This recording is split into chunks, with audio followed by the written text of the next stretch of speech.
Gift शाम को मिलेगा गिफ्ट।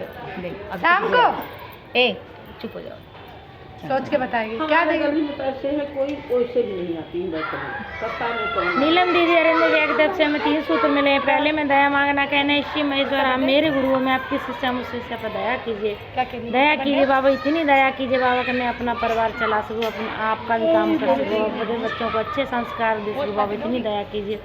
ज्ञान दीजिए, बुद्धि दीजिए, शक्ति दीजिए बाबा, इतना ज्ञान दीजिए बाबा कि मैं आपका आपका काम करूँ, लोगों को बताऊँ, जन जन बखान कर सकूँ, जन जन बताऊँ श्री मेरे गुरु हैं, आपके भी हो सकते हैं, बनाकर देखिए, मान के देखिए।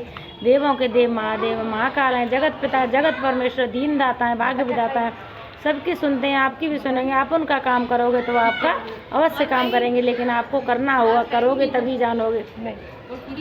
कल मैंने एक कहानी सुनी कि एक संत थे, संत ने एक कहानी सुनाई कि एक आदमी था बहुत गरीब, उसका नाम था केवट, उसका केवट नाम था। तो वो उसकी होती है बेटी की शादी होती है, तो वो किसी सेठ से कर्जा लेता है, तो वो बेचारा शादी हो जाती है, कैसे करा के बेचारा मेहनत मजूरी कर करा के उसकी कर्जा उसका वापस कर देता है, और उससे कह देता है कि साइन करा लो। तो कहता है कि साइन नहीं, तू साइन मत करे, ऐसे ही तूने वापस कर दिया तो समझ लो वापस हो गया।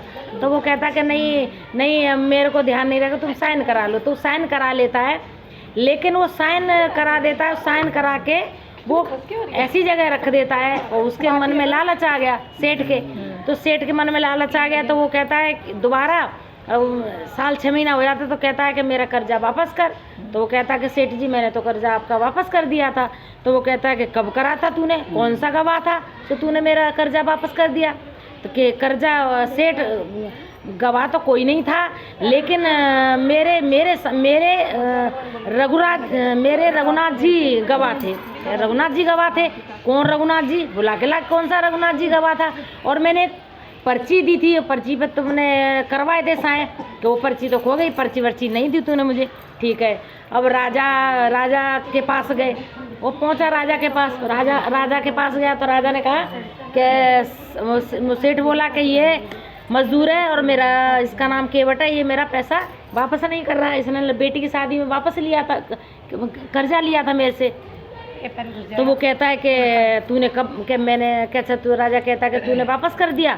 तो वो कहता है कि हाँ मैंने वापस कर दिया। वो सेठ बोला कि नहीं, किसको वापस करता, कौन था, कौन सा गवाह था, गवाह लेके आए एक, अगर तूने वापस करा तो वो कहला कि मेरे भाई मेरे पास कोई गवाह नहीं, मेरे रघुनाथ जी गवाह थे। तो वो कहता है कि रघुनाथ जी, वो सोचता है जो सेठ, वो राजा सोचता है कि कोई आदमी गवाह होगा कि, तो वो कहता है कि रघुनाथ जी का अच्छा ठीक है, कल अब 2-3 दिन के लिए केस मतलब मुलतवी की जाता है, केस 2-3 दिन बाद केस लेके आना, कौन रघुनाथ जी गवाह है उसको लेके आना। वो सोचता है कि कोई आदमी रघुनाथ जी गवाह है, ठीक है।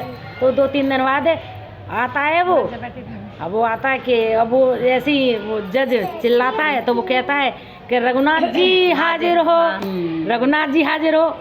अब रघुनाथ जी हाजिर की बात पहले तो वो कहता है सम्मन भेजते हैं, सम्मन जाते हैं। अब वो पूछता है कि सारे में कि केवट कहाँ है, केवट का घर कहाँ है, तो केवट का घर बताते हैं कि केवट घर के भाई सम्मन आए एक रघुनाथ जी नाम से। तो यूँ कहता है कि सारे गाँव में पूरे घुमाता है कि रघुनाथ जी नाम का तो कोई नहीं है यहाँ, कि रघुनाथ जी नाम का नहीं है, तो एक मंदिर तो रघुनाथ जी नाम का है। कि तो मैं कहता हूँ मैं तो बहुत परेशान हो गया, पूरा दिन हो गया घूमते घूमते, मेरे को रोटी भी नहीं। वो क्या कहता है, मंदिर में ही रघुनाथ जी के प्रभु का मंदिर था, रघुनाथ जी के चरणों में वो सम्मान रख देता है। अब उनके चरणों में सम्मान रख देता है, तो कहता है अरे, तो वो पुजारी आता है मंदिर, शाम को मंदिर खोलता है। वो कहता है ये दुनिया तो नोट चढ़ाती है, पैसा चढ़ाती है, धन दौलत चढ़ाती है, गहने चढ़ाती है, आज सम्मान कौन रख गया बाबा के प्रभु के चरणों में सम्मान कौन रख गया।